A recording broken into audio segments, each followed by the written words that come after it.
Spending money to show people how much money you have is the fastest way to have less money. Yan ang turo ni Morgan Housel sa kanyang libro na The Psychology of Money.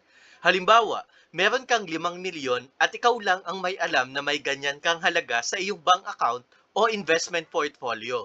Kaya akala ng ibang tao ay mahirap ka lang kasi wala silang nakikita.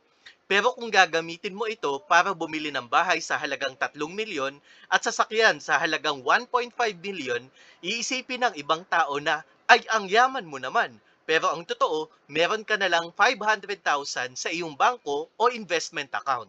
At hindi mo alam kung sapat ba ito pagdating ng emergency. Ang sabi sa Psychology of Money, ang tunay na yaman ay yung hindi nakikita tulad ng freedom at option sa buhay dahil may ipon at investment ka. Marami ka pang matututunan sa Psychology of Money. Click mo lang ang link natin dito.